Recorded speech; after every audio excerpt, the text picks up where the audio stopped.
Vie étudiante et entrepreneuriat, comment gérer les deux? On t'explique.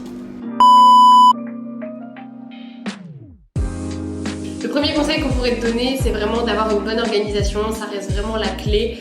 Pour ça, tu peux utiliser des outils pour créer un planning, tu peux trier tes tâches par ordre d'importance pour voir ce que tu dois prioriser et ce que tu peux remettre entre guillemets à plus tard. N'hésitez pas aussi à dire à vos clients de combien de temps vous disposez durant votre rendez-vous, comme ça vous permet de mieux gérer votre temps de travail et de ne pas dépasser le taux horaire. Afin d'avoir une productivité à toute épreuve, vraiment de rester productif toute une journée, il faut vraiment que vous définissiez vos objectifs ainsi que les étapes qui vont vous y mener.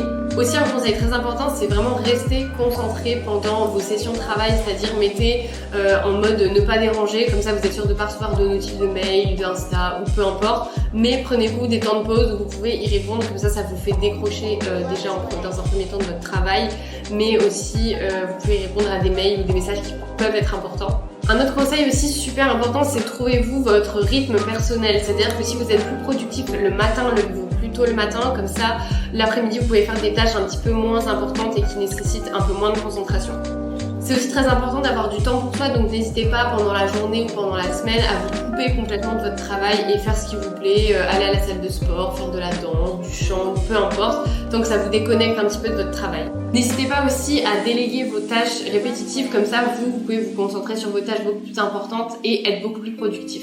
Se confronter aux échecs, ça peut être aussi très compliqué en tant que freelance parce qu'on voit pas de porte de sortie, et donc le conseil qu'on pourrait vous donner aussi, c'est vraiment d'accepter les échecs et de voir pourquoi ça n'a pas marché, d'analyser votre échec. Pourquoi pas mettre en place une prochaine fois une autre manière de faire pour éviter justement cet échec et éviter de le renouveler. Un autre conseil, c'est aussi ne pas se fier au regard des autres. En tant que freelance, vous allez avoir énormément de concurrence.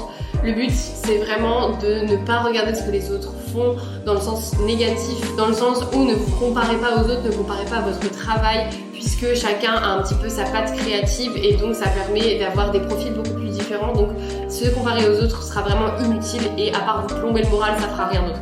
Le dernier conseil qui va vraiment de pair avec le conseil précédent, c'est ayez confiance en vos compétences, ayez confiance en ce que vous faites. Mettez-les en avant et ça vous permettra de vous affirmer et de prendre confiance et de gagner en crédibilité auprès des recruteurs. J'espère en tout cas que tous ces conseils vous auront plu et vous auront servi. Si jamais vous avez d'autres besoins, n'hésitez pas à nous le dire dans les commentaires et on se fera une joie de faire une vidéo là-dessus. Donc, salut!